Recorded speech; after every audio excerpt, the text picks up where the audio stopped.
Bueno, muy buenos días a todos y a todas. Bienvenidos a esta mesa en la que podremos escuchar a los profesores Roberto Fineschi y Felipe Martínez Marzoa.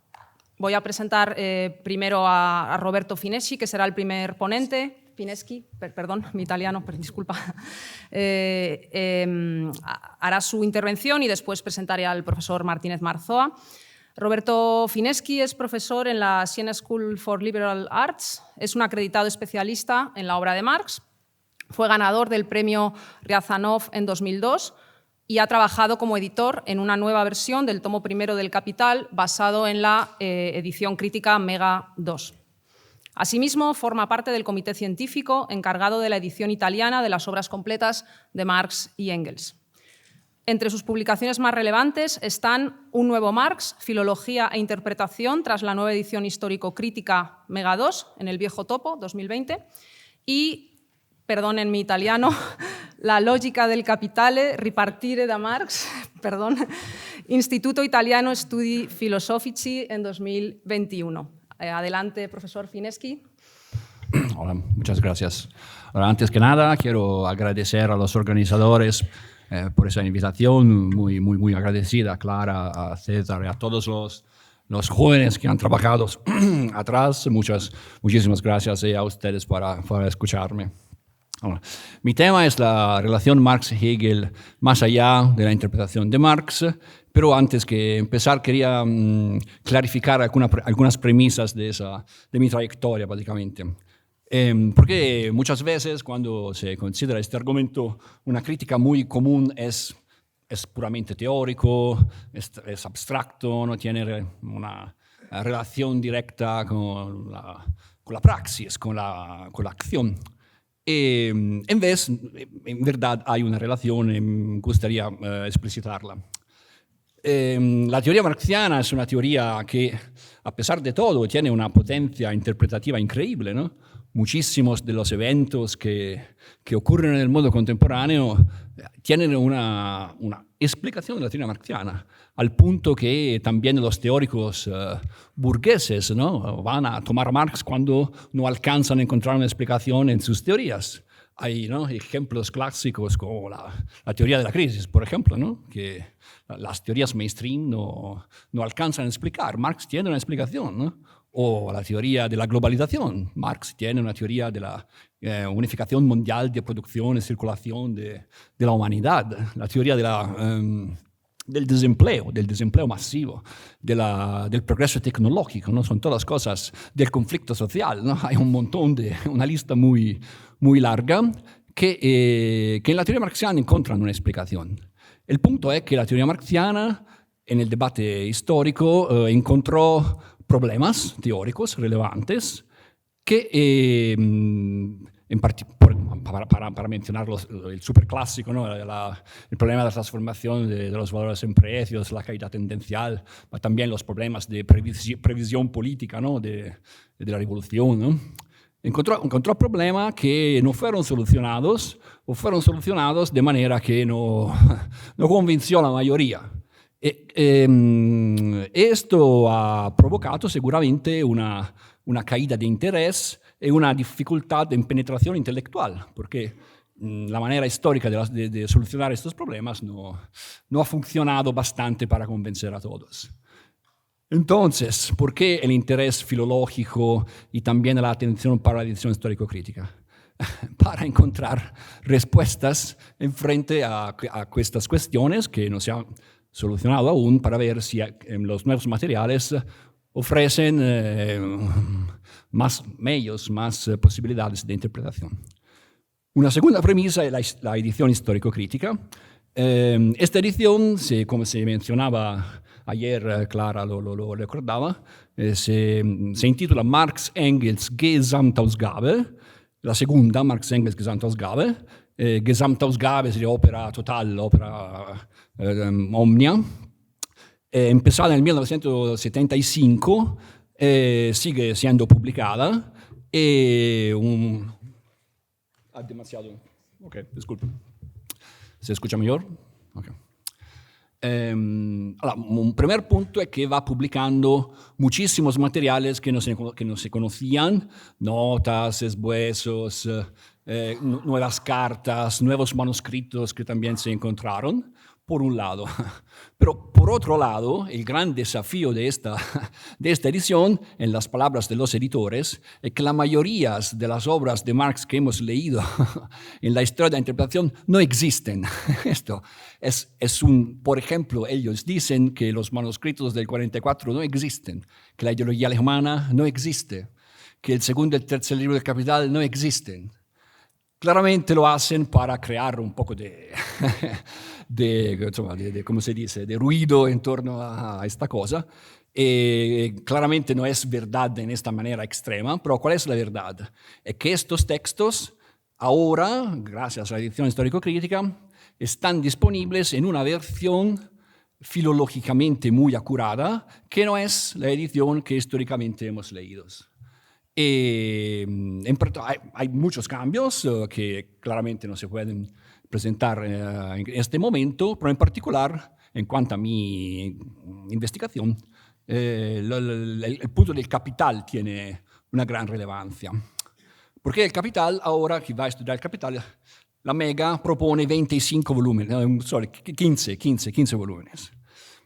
Los Grundrisse, el famoso manuscrito del 57-58, es uno de tres. Hay tres Grundrisses, si volvemos a utilizar este título. Hay un segundo gran manuscrito del 61-63, hay un tercer gran manuscrito del 63-65, y hay todos los manuscritos que Marx escribió después de la publicación del primer libro del Capital para el segundo y el tercer libro. Entonces, es una configuración, claramente, ¿no? Esto no significa que no existían antes estas obras, pero la manera en que la vamos a leer, en que está en la herencia marxiana, no coincide con las obras que hemos leído, básicamente, que estaban ahora pesantemente parece negativo, que estaban necesariamente curadas por varias personas, Engels en primer lugar, en cuanto al segundo y al tercer libro, y los editores rusos en los años 20 y 30 en cuanto a los manuscritos de 44 de la ideología alemana, que cuando aparecieron eran muy diferentes que la obra verdadera.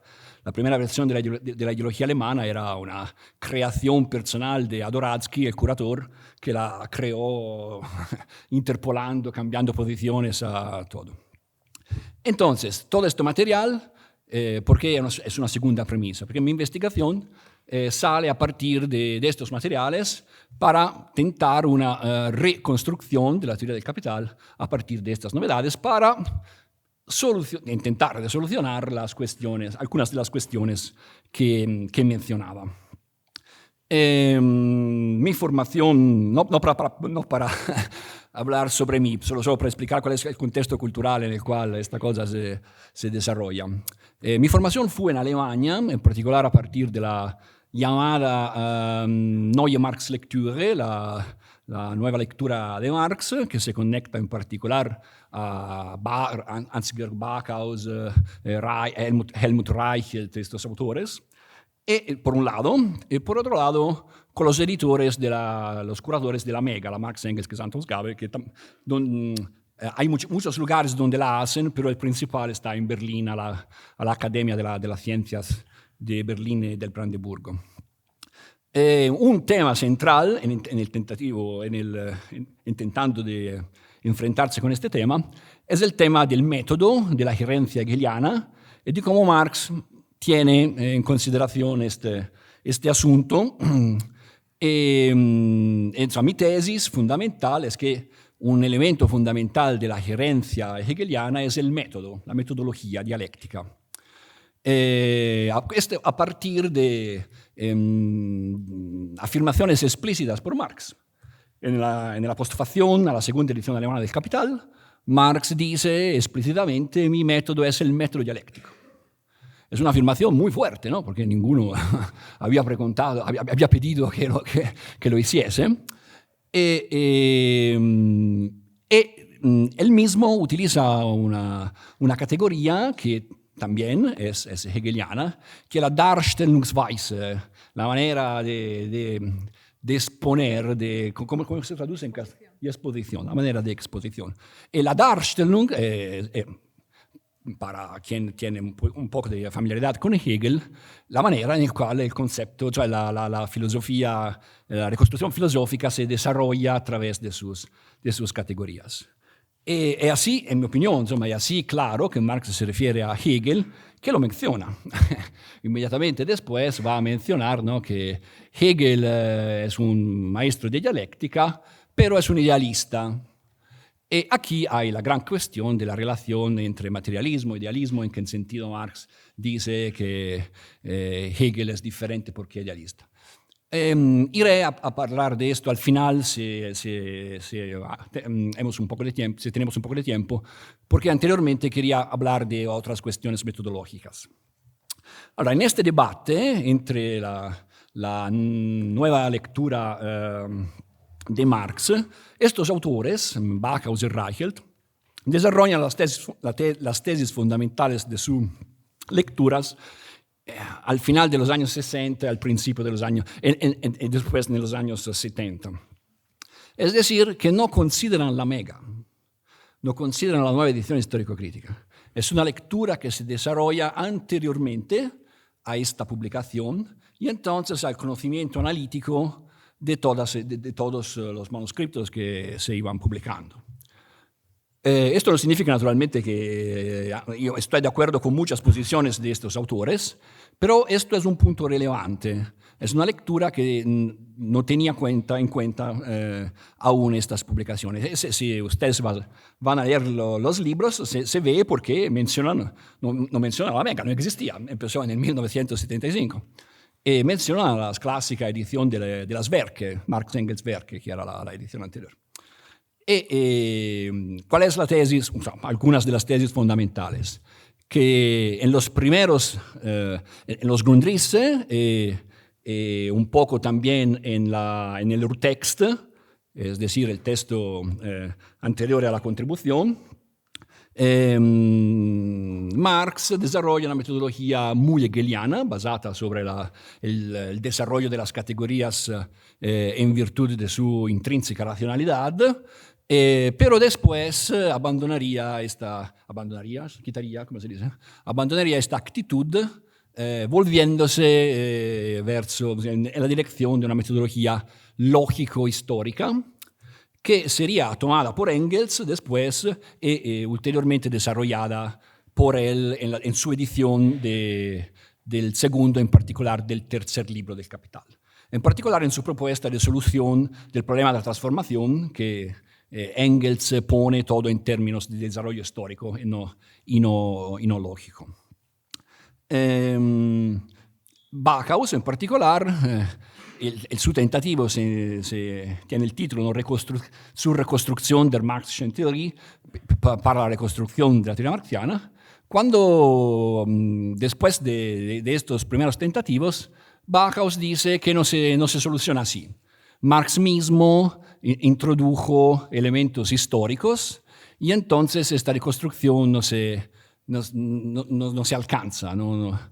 Y a partir de estos puntos tenemos, ahora no está aquí infortunadamente Michael Heinrich, que utiliza un poco esta idea de la reconstrucción para volverla en deconstrucción.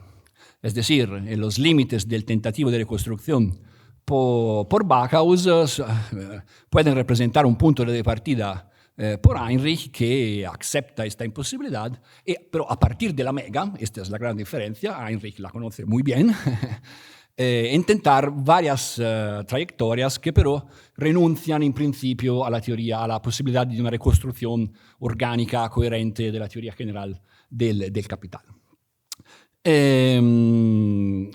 Yo voy en una dirección diferente porque gracias a la edición histórico-crítica y a las contribuciones que también los curadores de la edición se realizaron en los años 70, 80 y después, se puede intentar una reconstrucción. Es lo que es mi trayectoria de investigación. Claramente es una trayectoria que tiene en cuenta que hay varias posibilidades, pero es una de las varias posibilidades que en mi opinión se propone como una alternativa, insomma, a una solución posible. En particular, el punto es la metodología hegeliana. En mi opinión, el desarrollo de la estructura conceptual del capital, no solo en los primeros manuscritos, en los Grundrisse, sino también en los dos más que mencionaba y después en el capital, no solo sigue teniendo una estructura dialéctica, sino, seguendo una estructura dialéctica, soluciona y desarrolla ulteriormente la teoría que Marx había esbozado los Grundrisse. Aquí en particular, ¿dónde están elementos hegelianos? Allora, una manera de considerar de manera, en mi opinión, equivocada el punto de la relación entre Marx y Hegel es el esquematismo, es el formalismo. Ya ayer Pablo mencionaba esta actitud, es decir, encontrar las homologías entre la estructura lógica del capital y la estructura lógica de la ciencia de la lógica, en particular, para diciendo que la mercancía es el ser, la circulación es, encontrar esta especie de confrontación directa. Ahora, en mi opinión, esto no es dialéctico para nada.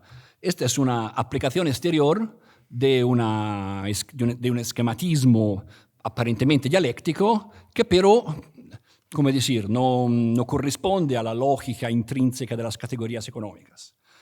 La dialéctica, al revés, es esta aquí. En mi opinión, en Marx es coherente con el principio hegeliano que el método es el desarrollo de la cosa misma, el über sich hinausgehen, ir más allá de sí mismo a partir de la intrínseca lógica del concepto. Y por esa razón, esta actitud de confrontar en paralelo esta estructura no es verdaderamente dialéctica. Y también Marx mismo lo dice, ¿no? Hay esta famosa carta a Engels donde habla sobre la sal, ¿no? Y dice, no, la sal busca exponer lógicamente en su libro sobre Heráclito, pero tiene que aprender la diferencia entre el desarrollo de la cosa misma y una aplicación exterior de una lógica ya lista.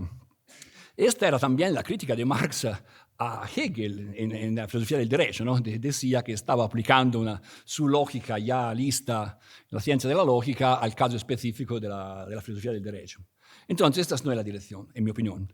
La dirección es mostrar cómo el desarrollo de las categorías, a partir de la lógica intrínseca de las categorías, lleva a la determinación de las varias categorías. Algunas de estas categorías que Marx propone son estructurales. Por ejemplo, en los Grundrisse la división general de todo el contenido se articula a través de 3 niveles de abstracción que Marx intitula a partir de la lógica hegeliana. Allgemeinheit, Besonderheit, Einzelheit, universalidad, particularidad, singularidad, que es la división de la lógica, del juicio, del silogismo, de la ciencia de la lógica. Aquí hay una cuestión de traducción. En todos los idiomas neolatinos tenemos 2 palabras para la palabra alemana Allgemeinheit, que sería al mismo tiempo generalidad y universalidad. Ahora, en las traducciones italianas, pero creo también en las españolas, el capital im Allgemeinen, que es una de las categorías fundamentales de los Grundrisse, se traduce con capital en general. Y tal vez la Einzelheit se traduce con individualidad. Entonces se pierde que Marx está citando a Hegel, porque se puede también traducir universalidad, particularidad, singularidad, que son las 3 categorías del silogismo, ¿no? Y también en el capital, ¿no? En la forma de valor, las 3 formas del equivalente, de nuevo, son Einzelnes, Besonderes y Allgemeines. Entonces hay una constancia de utilizo de estas categorías. Hay un montón de categorías que Marx utiliza que vienen directamente de la lógica. El capital deveniente, no sé cómo se traduce en castellano, deveniente, capital en devenir, el capital devenido, son todas categorías de la teoría hegeliana del Begriff, del concepto, proprio der werdende Begriff, der gewordene Begriff, salen todos de la lógica. Erscheinung, Schein, hay un montón que se podrían mostrar analíticamente, como en ciertos casos Marx los toma directamente, como mutuando la estructura de deducción. Por ejemplo, si se va a confrontar la teoría de la contradicción en la lógica, en la ciencia de la lógica, con la manera en la cual Marx desarrolla el redoblamiento de la mercancía en mercancía dinero y cómo estos después se intercambian, en mi opinión estaba copiando literalmente a partir de la lógica esta estructura de interrelación. Pero esto del copiar no es el punto es que Marx toma estas categorías no porque abstractamente está utilizando un esquema externo, sino porque estructuralmente el desarrollo de la teoría muestra cómo esta referencia está en las cosas mismas, cómo la intrínseca lógica de deducción permite una referencia a estas categorías. Esta división entre niveles de abstracción, que en mi opinión son 4 al final. El primo es la circulación simple, que Marx llama die voraussetzende Voraussetzung. Sería la preposición que presupone, donde expone la mercancía, el dinero. Y después de los 3 estructurales, la generalidad, la particularidad y la singularidad, en verdad corresponden a estructuras teóricas efectivas, no son solo palabras. En el Capital en general o en la Allgemeinheit, Marx intenta desarrollar la estructura del capital hasta la ganancia, es decir, todas las categorías que están bajo la superficie de la sociedad. Entonces, la plusvalía, las estructuras que no aparecen como tal a la superficie. En la particularidad, la Besonderheit, que en vez de tener un solo capital en general, se va a ver cómo los múltiples capitales se interrelacionan. Entonces son muchos capitales, hay la particularidad porque cada uno es un capital particular, es decir, en su particularidad explica las leyes esenciales desarrolladas en la generalidad. En la singularidad, que sería la teoría del crédito, del capital ficticio, del banco, ¿qué pasa? Que uno de estos particulares encarna la función general del capital, es decir, el banco, el dinero, que como el sujeto que funcionaliza el dinero como su actividad peculiar, y entonces es un singular en el sentido que en su particularidad no solo sigue las leyes del capital, sino encarna la función más general del capital, y entonces lo representa en su particularidad como universal. Esta estructura está expuesta así en los Grundrisse y también en cartas. Es un plan que ya Marx escribió en el 1857-58. Hay un gran debate si Marx continuó siguiendo este plan o se lo abandonó, se cambió idea. Por ejemplo, Michael Heinrich tiene una posición más en la dirección del cambio. Yo tengo al revés, más en la dirección de la continuidad. ¿Por qué? Aquí la filología es muy útil. Si no vamos a ver cómo en los manuscritos del 61, 63, 63, 65 Marx desarrolla esta teoría, vemos que Marx introdujo nuevas categorías a niveles de abstracción más bajos que no estaban en los Grundrisse. Los Grundrisse tienen referencias a diferentes niveles de abstracción, pero en mi opinión desarrollan la parte general, solo con referencias ocasionales a niveles de abstracciones más bajos.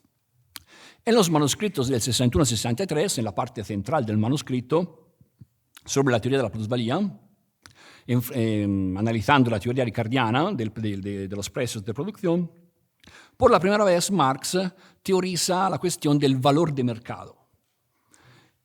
Es decir, un valor que implica no solo el capital en general, ma que implica capitales plurales que se enfrentan en la competencia, se dice, en la competencia intrasectorial y extrasectorial, y que produce el profito medio como un valor tendencial que también considera el problema de la realización.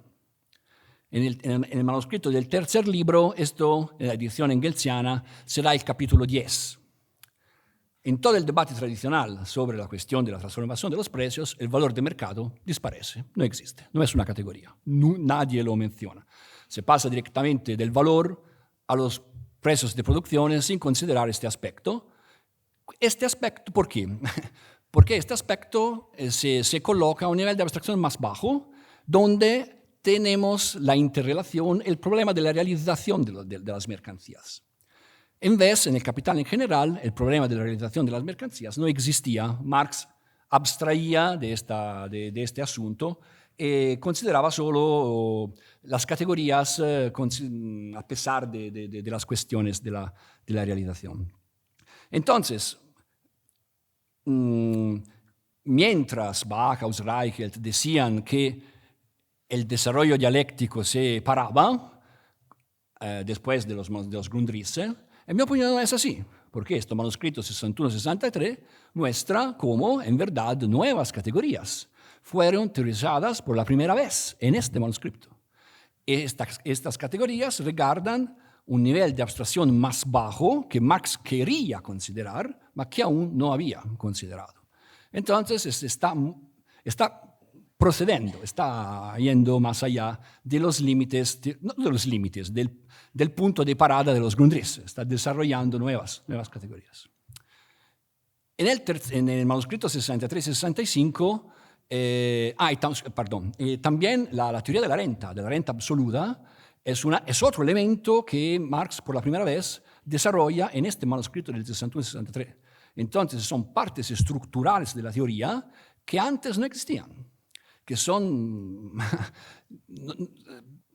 que van mejorando, desarrollando la estructura general. En contradicción con lo que había formulado antes, no, porque la particularidad como el mundo de la interdependencia de los capitales ya estaba en el plan original. No es un cambio del plan original, es un desarrollo del plan original. También otra cuestión que cambia en este manuscrito de manera, en mi opinión, más dialéctica, es la teoría de la acumulación. Por la primera vez en este manuscrito, Marx desarrolla la dialéctica de la acumulación entre un capital y múltiples capitales, lo que en la versión pseudo final, no es final, será el capítulo de la acumulación en el primer libro y la tercera sección del segundo, ¿no? con la reproducción total de los capitales. ¿Por qué pone la acumulación anteriormente en el capital en general? Porque el capital en general es el desarrollo que al final alcanza una dinámica del capital en la cual el capital pone sus presuposiciones. Marx dice que cuando el capital empieza, lógicamente e históricamente, no empieza de sí mismo.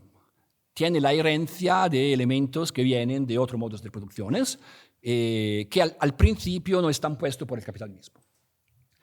Pero el capital, para volverse en un proceso autónomo, ¿qué hace? Alcanza a poner estos presupuestos, como puestos, el presupuesto puesto, una vez más una categoría hegeliana, es el punto de realización final del capital en general. ¿Es posible que el capital ponga todos sus presupuestos sin la acumulación? Creo que no. El proceso de acumulación es exactamente el proceso que al final pone como resultados estas premisas que originalmente no estaban puestas por el capital. Entonces, al principio Marx pensaba que la acumulación estaba fuera del capital en general. En vez, desarrollando su teoría, entiende que no es posible. Tiene que cambiar este elemento y poner la acumulación al interior del capital en general, porque es dialécticamente necesario para que el capital ponga sus presupuestos. Entonces, una vez más, en mi opinión, no separa el desarrollo, al revés, el desarrollo se vuelve más coherente, porque una formulación en principio un poco formalística se vuelve en una formulación concretamente más estructurada, porque desarrollando la teoría se da cuenta que la teoría necesita estos pasajes. ¿Cuánto tiempo tengo? No, aún tienes 20. Ok, bueno. Estamos en el 61-63. El tercer gran manuscrito del 63-65 es el manuscrito en el cual, por la primera vez, Marx escribe el Capital con la estructura del Capital que conocemos, un libro 1, 2 y 3. Aquí también hay un gran debate sobre el concepto de capital en general, pero ahora no voy a entrar en eso. El punto que quería subrayar es que también en este manuscrito, por la primera vez, Marx desarrolla nuevas categorías. Nuevas totalmente, no, ya estaban en el plan del 57-58, pero nunca las había verdaderamente desarrolladas. En este manuscrito va desarrollándola, en particular la teoría del crédito y capital ficticio. En los manuscritos, en los esbozos del 57-58, esta era la Einzelheit, la singularidad. Es decir, donde hay no solo múltiples capitales, mas múltiples capitales que tienen funciones específicas. No son solo capitales, mas son capital, el banco, industrial, comercial, se individuan como funciones determinadas, con el capital bancario que tiene el papel de universal en frente a sus particularidades. El interés, el capital que produce, que lleva interés, ¿cómo se dice? Que rinde interés. Es el punto de pasaje. En el debate tradicional se ha mucho hablado de la relación entre capital en general y múltiples capitales. Hay el libro de Rosdolsky y muchos otros, Michael Heinrich también, muchísimos. Ahora, lo que falta en estas reconstrucciones es este nivel de abstracción ulterior, la singularidad o crédito de capital ficticio, como se quiera. ¿Por qué? Aquí de nuevo la filología es muy importante, porque el análisis del manuscrito original marxiano, que fue escrito en el 64 y 65, si vamos a ver cómo está estructurado y confrontamos esta estructura con el índice, con el contenido de la versión engelsiana, vamos a ver que hay esta sección. Hay una sección entera que se intitula Crédito y capital ficticio, que no existe, que se presenta de manera muy diferente en la versión engelsiana. En la versión engelsiana, crédito y capital ficticio se vuelve en un capítulo entre muchos. No se entiende que el título general de este nivel de abstracción final como totalidad. En el manuscrito está claramente el título, y lo que juega bien para mí es que esta estructura era la estructura de los planes del 57-58. Había este último nivel de abstracción, que era crédito y capital accionario, ves que ficticio, pero insomma, la idea es la misma, que Marx sigue siguiendo. Sigue siguiendo, desarrollando categorías que anteriormente no tenía, no había formulado. Esta parte final en cuanto al manuscrito del tercer libro, es el manuscrito que ha sido más afectado por la intervención engelsiana. Esto no para decir que Engels ha inventado a alguien que quería cambiar las ideas de Marx. Era que era un manuscrito era un esbozo, en particular en esta parte final que trataba el crédito del capital ficticio. Había poquitos capítulos y había una gran parte que eran básicamente citas de autores que habían tratado el asunto. Esta parte, con todas estas citas, Marx la había intitulada Confusión, para decir que aún no tenía una idea muy clara cómo desarrollarlo.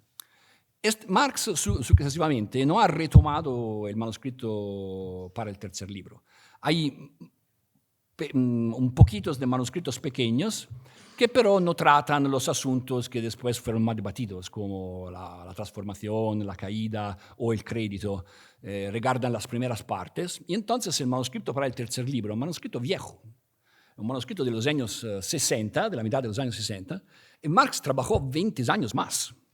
Publicó varias veces el primer libro del Capital, escribió 8 manuscritos para el segundo libro sin concluirlo también. Y entonces, este es el punto, ¿no? En la análisis buscando una coherencia estructural en estos manuscritos, el punto es tomar las posibilidades de un manuscrito de trabajo. ¿Qué pasó en la historia? En la historia ha pasado que cuando Engels publica el volumen en el 1895, él no podía publicar una versión filológica. ¿Por qué? Porque ya era uno de los jefes de un partido político radicalmente sotto el ataque de los enemigos de clases, que decían que el segundo y el tercer libro no existían, que era una invención, que Marx no había concluido nada, ¿no? Que entonces, si Engels hubiera publicado un manuscrito de trabajo con muchos problemas, habría aparecido una confirmación, ¿no? Que efectivamente estaba así. Entonces Engels lo termina, lo hace aparecer como un libro acabado, con su estructura coherente. Y la estructura no es muy coherente, hay problemas. Hay problemas conectados al hecho que Marx no alcanzó a desarrollar completamente esta estructura conceptual que mencionaba. En particular, en el tercer libro hay una mezcla de niveles de abstracción que, en mi opinión, ha causado exactamente los problemas principales del debate teórico. Por ejemplo, ¿no? Cómo la transformación de los valores en precios se alcanza en el capítulo 9, la versión engelsiana del capítulo 9, es muy diferente que la versión que se alcanza en el capítulo 10. En el capítulo 9 es una suma algébrica y una división para el número de los capitales. En el capítulo 10 hay la competencia intrasectorial, extrasectorial, y hay el valor de mercado, lo que había descubierto en el manuscrito 61-63. Entonces hay la cuestión de la realización, del pasaje a través de del intercambio, de la realización de la mercancía. Un nivel general, sin competencia, sin realización, y un nivel particular. Hay la competencia. ¿Cómo se median? No se median, están uno al lado de otro.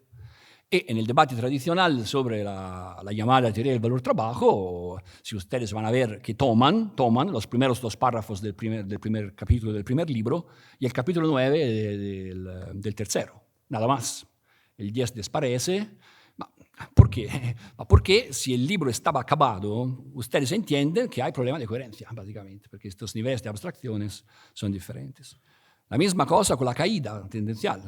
En la primera parte, la caída se puede explicar solo con el incremento de la proporción, ¿no? Con la misma proporción, también si todo se realiza, la relación entre capital constante y variable se incrementa todavía en valores absolutos. Entonces no hay problema de realizaciones. En la segunda parte, en vez, Marx analiza un esbozo del ciclo, un esbozo de la sobreacumulación. Entonces, una vez más, uno al lado de otro, hay 2 niveles de abstracciones diferentes. Si uno lee este manuscrito como manuscrito de trabajo, naturalmente, ¿qué ve? Ve posibilidades, ve diferentes trayectorias que se pueden intentar de coordinar, pero si ustedes leen un libro acabado, ve contradicciones, básicamente. Este es un poco el punto. Pero, regresando a los manuscritos, en mi opinión, se puede retomar todos esos puntos para desarrollarlo ulteriormente. Pero el punto cuál es que todas estas categorías se desarrollan, ¿por qué? Porque Marx sigue analizando la dialéctica interna del capital. Pasando de la parte general a la particular, a la singularidad, Marx sigue avanzando en el desarrollo sistemático de estas categorías. Entonces, en mi opinión, la relación fundamental con Hegel está aquí. Está en el método de lo über sich hinausgehen, de la intrínseca necesidad de las categorías de desarrollarse en virtud de su lógica inmanente. muchas cuestiones, discúlpenla, pero es para dar a ustedes una idea general de mi plan de investigación. Pero Marx dice que Hegel es un idealista, que no se puede tomar el método como tal porque es un idealista. Entonces, sí, en cuanto a la metodología, en mi opinión, Marx cambia idea cuando empieza a escribir su teoría del capital en el 1857, y hay esta famosa carta a Engels donde dice, por caso he leído nuevamente la lógica del capital, sí, del capital, la ciencia de la lógica, me ha ayudado mucho en la formulación, bla, bla, bla. Entonces hay una evidencia de un cambio. En vez, cuando estaba joven, era muy crítico, ¿no? Hacía del sarcasmo, ¿no? Sobre la metodología, el fructo, la fructidad que se hace fructos, ¿no? En la Sagrada Familia, ¿no? Sarcásticamente comenta Hegel. En cuanto a este punto, en mi opinión, cambia idea. Pero en cuanto a la idea que Hegel sea un espiritualista, un plotiniano, un idealista en este sentido abstracto, no cambia idea. Y todos los comentarios que hace, por ejemplo, en la postfación, en la segunda edición alemana del Capital, pero también en los Grundrisse, ¿no? En la introducción sobre el método, ¿no? La salida, la subida abstracta, concreta, también toma posición contra Hegel, porque él piensa que Hegel sea esta cosa, sea un creacionista intelectualista, pero eso probablemente no es así. Insomma, los hegelianos, los filólogos hegelianos contemporáneos, por ejemplo Fulda, que también se mencionaba ayer, contestan muchísimo esta interpretación. Y se puede buscar la introducción a la enciclopedia, por ejemplo, ¿no? Los pasajes en los cuales Hegel dice que la filosofía es exactamente la transformación de intuición de representación en conceptos. No es la creación real del contenido en el sentido tangible, material de las cosas. Es la creación, la reproducción conceptual entonces buscando la esencia. Este es el punto, ¿no? Para Hegel la esencia se da en la reconstrucción intelectual, pero esto no cancela la realidad como algo que se toca, Entonces, esta crítica de idealismo, los intérpretes, la mayoría de los intérpretes contemporáneos hegelianos no la aceptan. Sustancialmente dicen que Hegel era un realista, a pesar del utilizo de la palabra idealista. Esto es un gran tema, naturalmente, pero sí, si fuera verdad, ¿no? Que es así, esta crítica marxiana no funciona. No. Entonces, la oposición de idealismo y materialismo en los términos que pensaba Marx era la herencia de la interpretación de la izquierda, de los jóvenes hegelianos, de Feuerbach, de toda esta tradición. Por otro lado, hay la otra, muy brevemente, disculpen la brevedad. 5 minutos, ok. La cuestión de la enajenación. Aquí también hay una cuestión del desarrollo interno del concepto de enajenación entre el Marx joven, el Marx de la madurez. Naturalmente, esta es muy debatida. Pero lo que yo quería subrayar es que el concepto de enajenación que Marx toma de Hegel está equivocadísimo. En Hegel no está así el concepto de enajenación. Es un concepto, Marx interpreta este concepto como si fuera la mecánica general de la filosofía hegeliana, la manera en la cual la autoconsciencia se objetiva exteriormente y recupera esta exterioridad a través el conocimiento, que es su proceso, y entonces la alteridad no es substancial, pero sino está superada en la totalidad del pensamiento, etc. Pero en verdad, ¿por qué Marx toma esta idea? Porque básicamente su interpretación se basa sobre el último capítulo de la Fenomenología del Espíritu. En los manuscritos del 44, estos manuscritos, como fueron publicados, son sacados de todos los manuscritos en el cual estaban, donde hay un montón de citas. Eran comentarios a las citas que tomaba y había copiado enteramente todo el último capítulo de la Fenomenología. Entonces estaba muy dentro de esta cosa. En el capítulo sobre el conocimiento, ¿cómo se traduce? ¿Conocimiento absoluto? El último capítulo. El saber absoluto. En este capítulo, la Entäußerung, la alienación, ocurre como 35 veces. Cada 2 líneas hay Entäußerung. Entonces, él se convence que esta sea la mecánica general de toda la filosofía hegeliana. Mas si vamos a ver dónde Hegel utiliza esta categoría, no es la mecánica general, es una categoría fenomenológica que Marx utiliza en los últimos 3 capítulos de la fenomenología, y en particular no coincide con la Entfremdung, con la enajenación.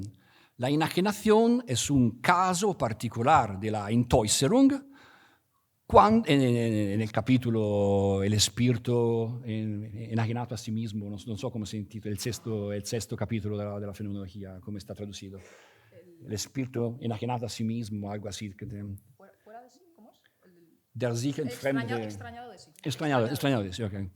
En este capítulo, la Entäußerung se cristaliza, se vuelve, no se supera, y entonces se vuelve en Entfremdung, es decir, en esta condición de extrañamiento, de enajenación.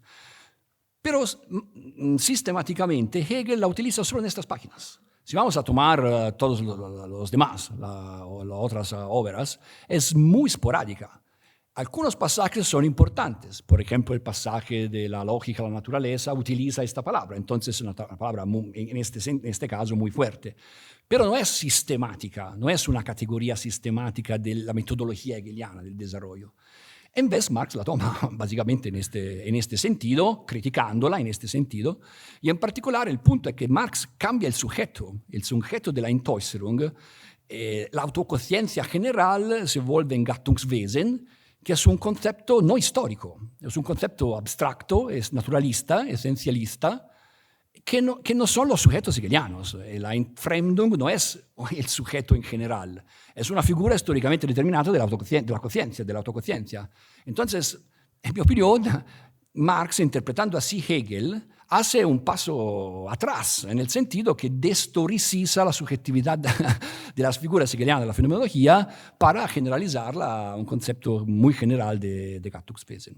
Disculpen todas esto gran mar de conceptos. Gracias.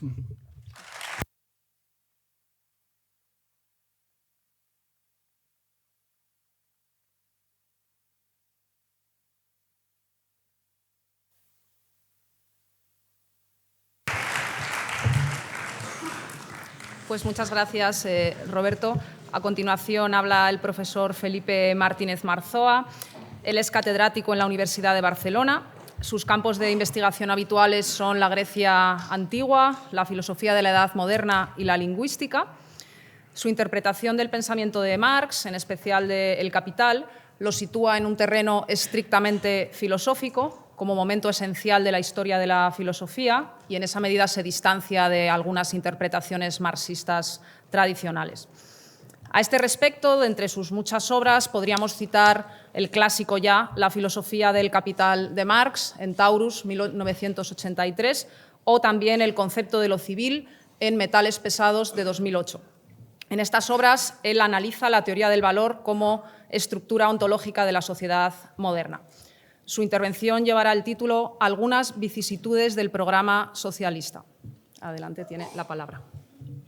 Allí si prefieren ese, tiene que encender. ¿Ah, sí? Ahí. Así se oirá mejor, ¿no? Sí. Vale. Bueno, si no oyen ustedes, por favor, protesten, ¿no? Vamos a ver, me doy cuenta de que mi presencia aquí tiene que ver con el hecho de ser yo el autor de cierto libro que circulaba ya por las librerías y algunas bibliotecas hace nada menos que 42 años. Me refiero a la filosofía del capital. Hace nada menos que 42 años, publicado entonces en y por una editorial que al menos entonces se consideraba válida. Publicación que además aparentemente se agotó, es decir, el libro desapareció de las librerías sin que pasase muchísimo tiempo. Si bien es verdad que la recepción, aquella primera y ya muy lejana recepción del libro, fue anómala en dos sentidos. Por una parte, el libro no recibió la atención que entonces era normal para libros de la misma colección, y por la otra parte, B, sí recibió, yo conté hasta 2, digamos, momentos o golpes de atención diversos entre sí, aunque algo emparentados, los cuales, debo decir, me parecieron y me siguen pareciendo mucho más interesantes de lo que yo hubiera calculado que podrían ser los elementos de aquel otro modo de recepción citado en primer lugar, a recepción que el libro simplemente no tuvo en su momento. Hoy el autor de aquel libro es también autor de otras publicaciones que giran en torno a lo mismo. Voy a permitirme citar dos porque las necesitaré para lo que quiero desarrollar a continuación, pero hay bastantes más. Las dos que ahora cito son el libro El concepto de lo civil y el ensayo ¿Qué pasa hoy con la filosofía del capital?, incluido en el libro Válidas ruinas. El caso es que al decidirme en 2017-2018 a dejar valer las consideraciones que se me hacían sobre la conveniencia de publicar de nuevo la filosofía del capital, preferí en efecto hacerlo, pero dejando bien sentado que aquello era exactamente la edición de 1983, bien entendido que los textos posteriores, incluso más que los que ahora acabo de citar, son aducidos a través de una calculada y brevísima nota inicial fuera del cuerpo de la obra. Bien. El comienzo de Das Kapital, me refiero ahora al comienzo sin los prólogos, los cuales fueron escritos después en vista de la inmediata publicación en curso en cada momento y son casi por completo textos publicísticos. El comienzo, pues, propiamente dicho, o sea, eso de la riqueza de las sociedades en las que impera, etcétera, etcétera, o en la versión de Zur Kritik der politischen Ökonomie, expresamente identificada por Marx con lo que acabo de citar, o sea, dice la riqueza civil en vez de la riqueza de las sociedades en las que impera, etcétera. Ese comienzo ha sido visto con cierta frecuencia como si en él se estuviese designando un objeto de estudio al cual se pretendería entrar con un modo de consideración o método, como se lo quiera llamar, que básicamente vendría ya de fuera y o de antes.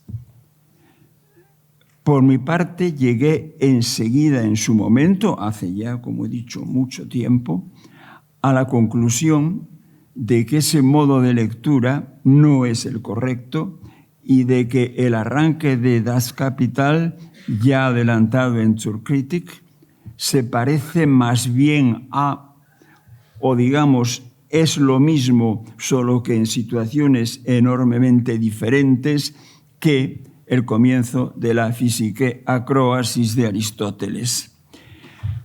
Naturalmente no puedo desarrollar aquí esto, pero sí remitir para ello, en lo que se refiere a Aristóteles, a uno de mis textos más antiguos, el cual dataría con toda certeza de no más tarde que 1973, puesto que sería lo que todavía hoy puede encontrarse como los capítulos o apartados 5.1 a 5.3 de mi Historia de la Filosofía, que ya estaban en 1973, solo que sin números para los capítulos o apartados. Estaba, por otra parte, el mismo tipo de consideración, solo que referente ahora no a la física de Aristóteles, sino a la crítica de la razón pura.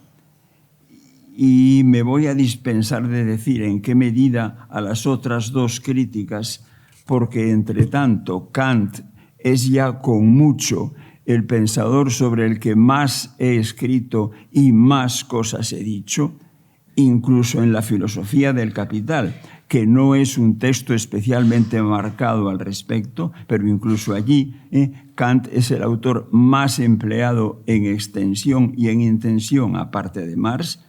No lo es Heidegger, lo es Kant. Heidegger está ciertamente presente en toda mi obra, pero no en particular en el contexto ahora mencionado.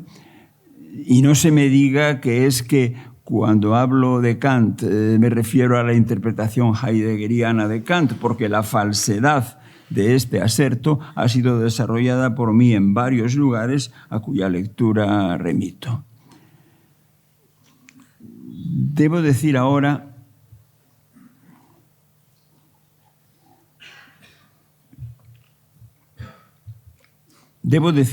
brevísimamente a qué me llevó esa situación en la que aparecen implicados hasta el presente momento de la presente exposición Aristóteles, Kant y el Marx posterior a 1857.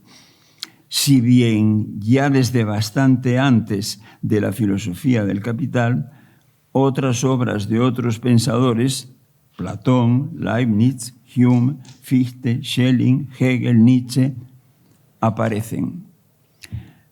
Debo decir también que jamás, bajo ningún concepto, me hice culpable de haber intentado buscar la síntesis de lo uno con lo otro. Los pensadores son enormemente más distantes los unos de los otros y cada uno de ellos de su entorno en mi proyecto que, por lo que veo, en cualquier otra parte. Y debo decir que toda esa conexión y a la vez desconexión pasó entonces a constituir lo que desde entonces llamé y sigo llamando la filosofía. La filosofía de Marx quiere, pues, decir el Marx posterior a 1857, el Marx de Das Kapital, obra cuyo subtítulo, en el que se nombra lo que allí se quiere hacer, es Kritik der politischen Ökonomie, donde die politische Ökonomie designa un modo de ser de las cosas y Kritik viene de Krinein, discernir. Krinein, que significa discernir. No hay contradicción entre considerar la economía política como un modo de ser de las cosas y considerarla como un movimiento intelectual, pero sí habría contradicción entre ambas consideraciones, por un lado, y por el otro, la consideración como una disciplina. Es claro que a Das Kapital, entendido como acabo de decir, le falta mucho para estar acabado, pero eso es confirmatorio de mi tesis, porque eso, que le falta mucho para estar acabado, justamente es lo que ocurre y lo que salta a la vista. Por otra parte, eso es lo que ocurre con todas y cada una de las obras fundamentales de cada uno de los pensadores citados y de los que no han sido citados. Añadiré ahora a lo dicho hace unos minutos sobre el comienzo de Das Kapital y de Zur Kritik algunos detalles que me interesan.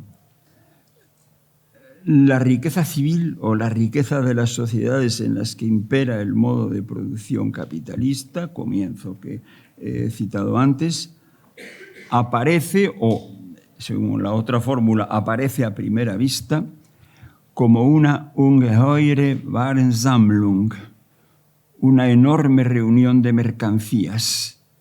La mercancía singular como su forma elemental, Elementarform, o su elementarisches Dasein.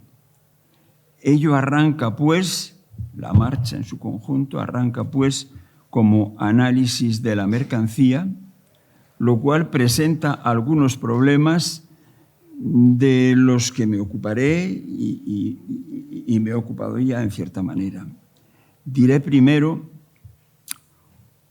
o más bien llamaré la atención sobre ello, porque es cuestión de simplemente leer el texto, que lo que Marx ya de entrada no hace, es lo que se le ocurriría hoy hacer a cualquier listillo de nuestro tiempo, que es dar una definición de mercancía, incluso una definición correcta, pues con eso de listillo no estoy diciendo nada necesariamente negativo. Por ejemplo, que mercancía es aquello que es puesto ahí para el cambio contra, en principio, cualquier otra cosa. Esta definición se podría incluso poner en todo el texto en el sitio de la palabra mercancía sin que básicamente pasase nada. Es decir, esta definición es correcta. Yo mismo la he empleado incluso en fecha bastante reciente. Digo, lo he dicho ya bastantes veces, que el hecho de que Marx, sin embargo, en Das Kapital no proceda por ese tipo de definición debe tener algo que ver con algo así como relativización, solo relativización, que acaba de hacerse de eso de que el discurso en Das Kapital arranca como análisis de la mercancía. Porque si arranca como eso, como análisis de la mercancía, entonces parece que se está entendiendo que alguna vez deja de ser eso. Y sin embargo no parece que en el texto se vea o vislumbre ese final. Y esto no solo porque la obra esté, en el sentido que he dicho, inacabada, sino más bien porque parece que ella sigue y seguirá siendo siempre el análisis de la mercancía. Antes de seguir adelante, ocupémonos de dejar formulada esta situación también en otro tipo de terminología de la que me permito suponer que para algunos puede resultar aclaratoria. Marx, aun no teniendo nada que objetar en su tipo a esa definición de mercancía, a la que yo tampoco tengo en su tipo nada que objetar, sin embargo, rehúsa partir en general de una definición de ese tipo. Y lo rehúsa a sabiendas de que eso es lo que escolarmente se llama la definición nominal, o sea, es la definición de mercancía por una suma de notas. O sea, es la base para posibles juicios kantianamente analíticos que tendrían como sujeto la mercancía. Lo que ocurre es, pues, que esos juicios kantianamente analíticos no nos harían avanzar nada. Lo que, en cambio, hay es una construcción absolutamente sui generis del concepto mercancía, construcción que, en definitiva, resulta ser todo lo que allí hay. Digo absolutamente sui generis porque si uno pregunta entonces qué son, qué tipo de juicios son los juicios que componen esa construcción, entonces uno está haciendo la misma pregunta que si preguntase qué son los juicios que componen la crítica de la razón pura, la crítica de la razón práctica y la crítica del juicio.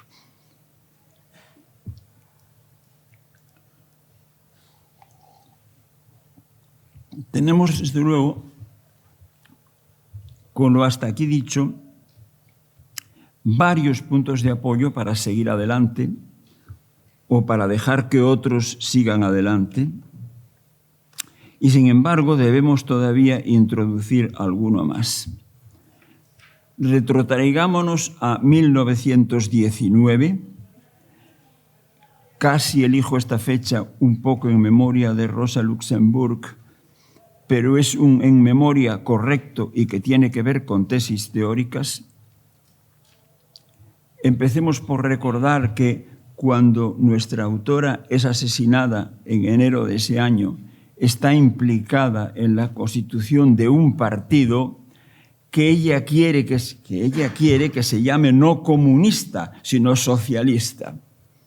Lo que ocurre es que acaba de perder la votación sobre ese punto, acaba de perder la votación, y no hay perspectiva de que pueda dar la vuelta a ese resultado, por cuanto el personal está deslumbrado por las noticias del antiguo imperio ruso. Estamos en 1919, no se olviden.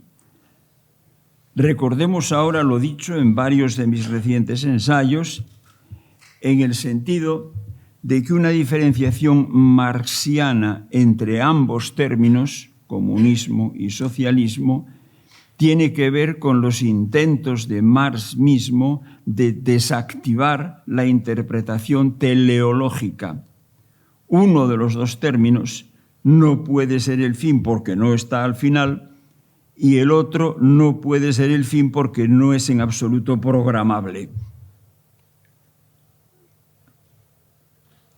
Rosa Luxemburg es a la vez la autora de los mejores textos del marxismo militante y también, y esta coincidencia importa, es la autora de los únicos textos teóricos que, procediendo de un marxista militante, merecen estar en el mismo estante que Das Kapital.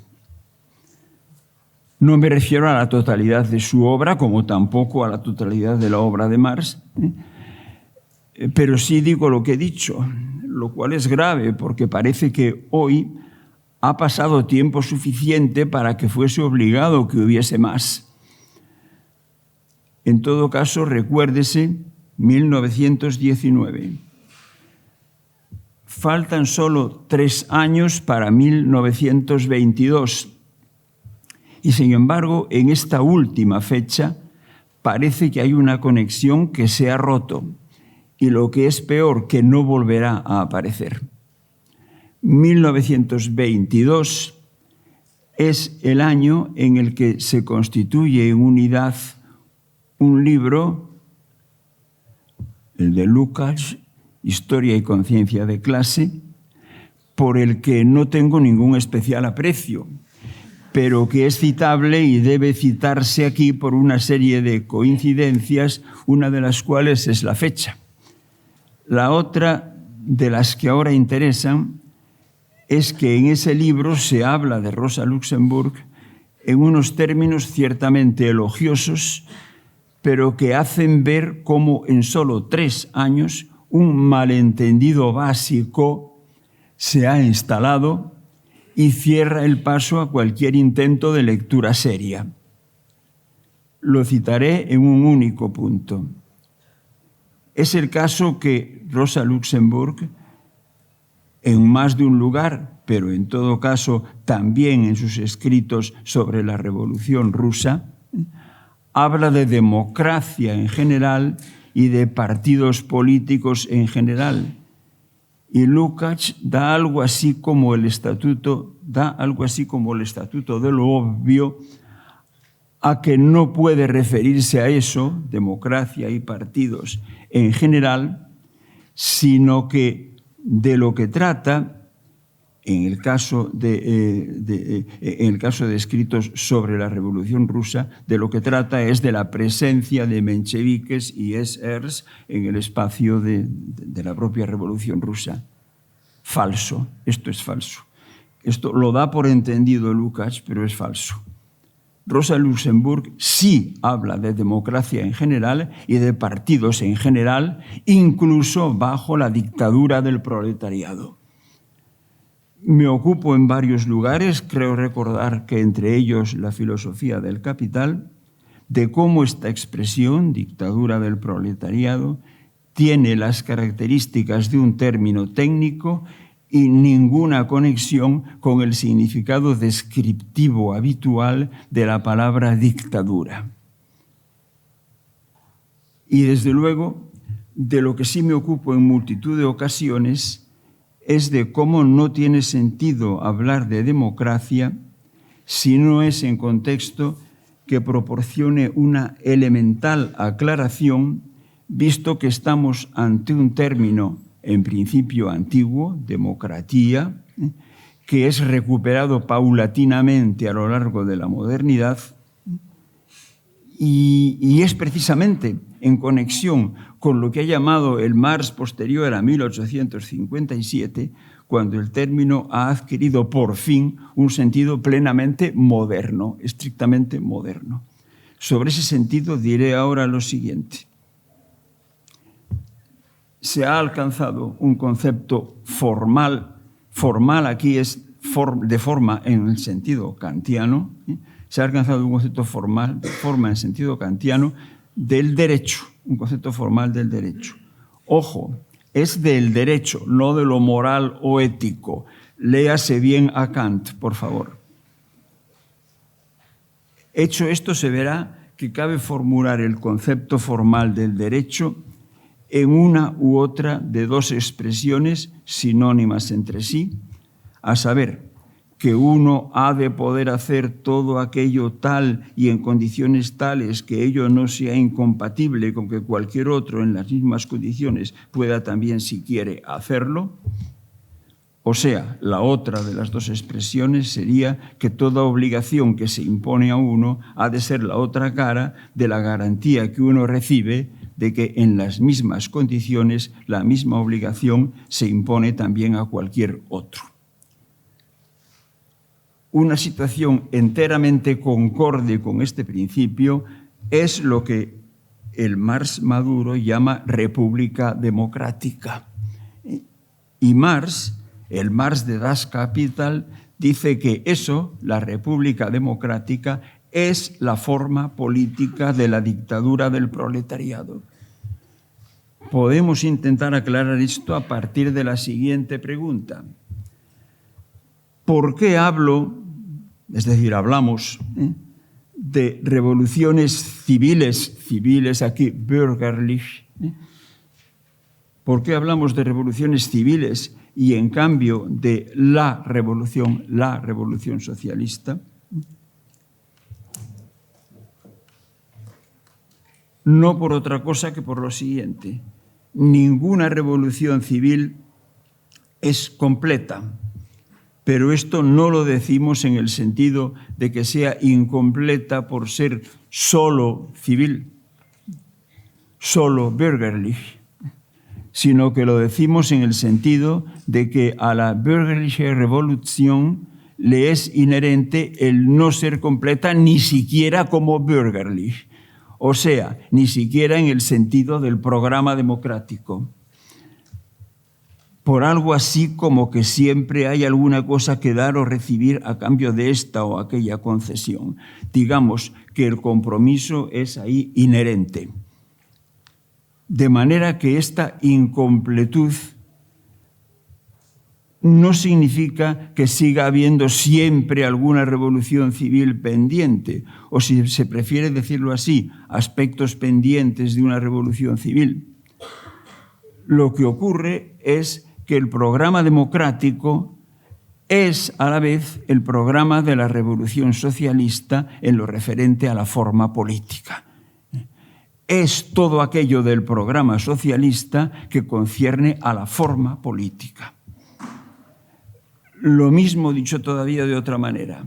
El término democracia o república democrática, empleado en época tardomoderna, y referido a fenómenos de esa misma época, es un término perfectamente unívoco, es decir, no tiene ningún otro fundamento de equivocidad que la manipulación burda. Así las cosas, podemos decir que lo que ocurre es que el hecho de que ninguna bürgerliche Revolution sea completa no significa, acabo de decirlo, que siempre siga habiendo una revolución civil pendiente, sino que lo que ocurre es que el programa civil, bürgerlich, o si se quiere decirlo así, el programa democrático, tal como hemos definido democracia y república democrática, es a la vez, en lo referente a la forma política, el programa de la revolución socialista. Creo que esta es también, al menos a partir de 1857, la posición de Marx y que, por lo tanto, no hay que hablar aquí de luxemburguismo, sino de marxismo. Recuérdese, por cierto, a este respecto,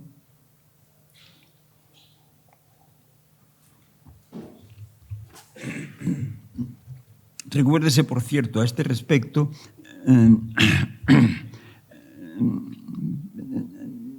la explícita y tajante posición de Rosa Luxemburg en la polémica de conocido origen ruso de la Asamblea Constituyente. Rosa Luxemburg admite que la Asamblea Constituyente que hay puede no ser válida, pero insiste en que si ese es el caso, entonces hay que elegir una que sí lo sea, una que responda al modelo clásico de Asamblea Constituyente elegida por sufragio universal en un marco de libertades. En la misma línea está la posición de Rosa Luxemburg en todo, la posición de Rosa Luxemburg, que es la suya en todo el siglo XX, en toda la parte del siglo XX que le toca vivir,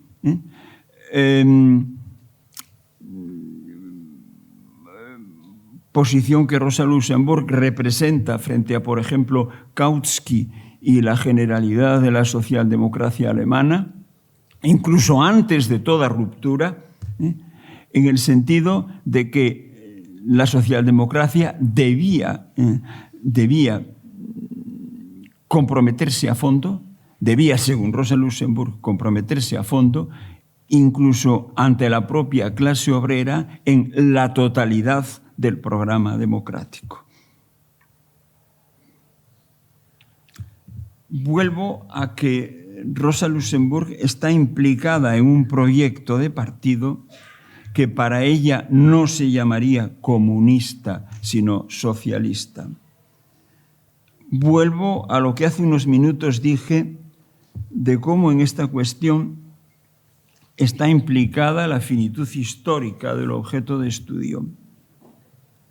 En Marx, antes del vuelco de 1857, esa finitud histórica existe, pero es trivial.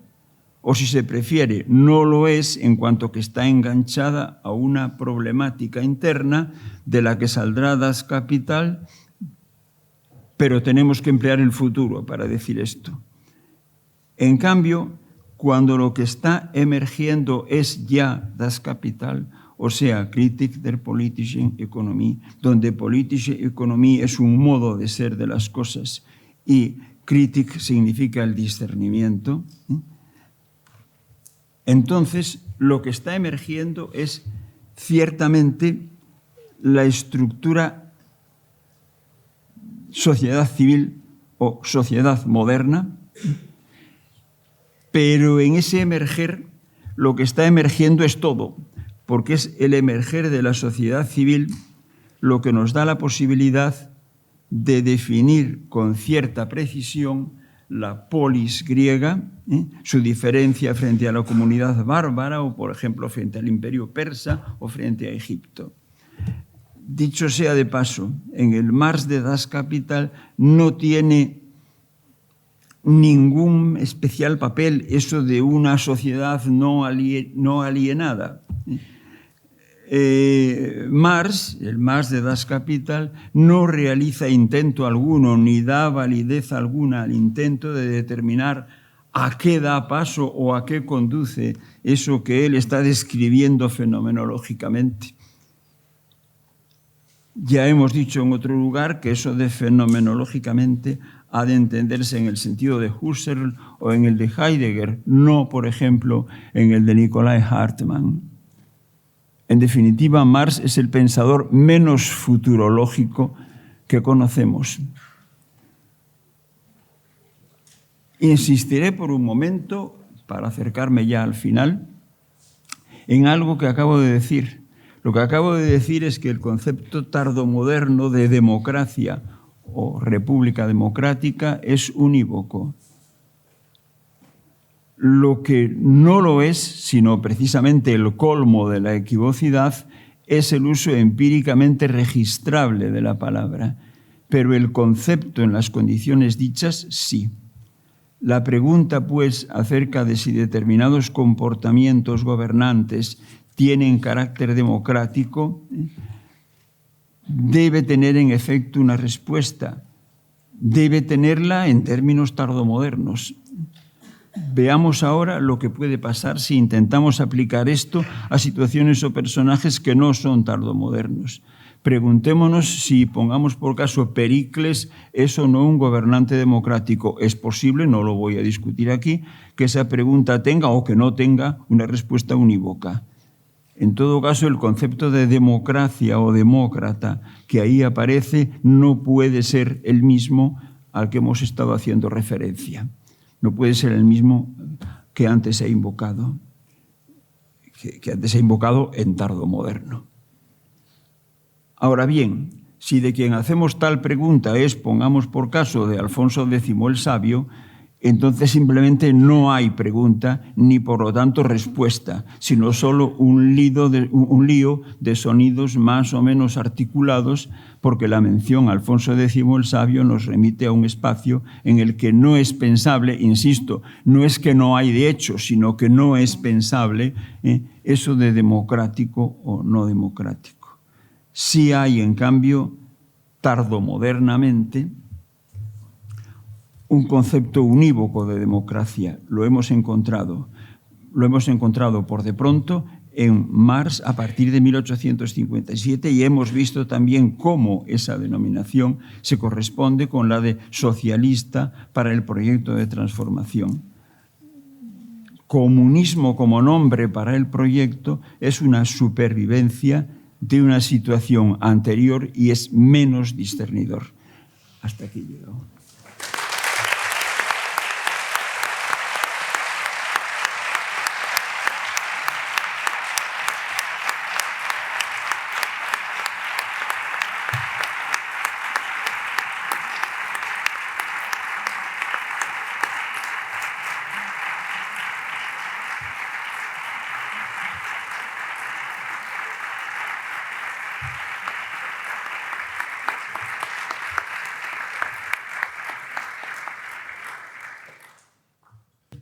Bueno, pues muchísimas gracias, Felipe.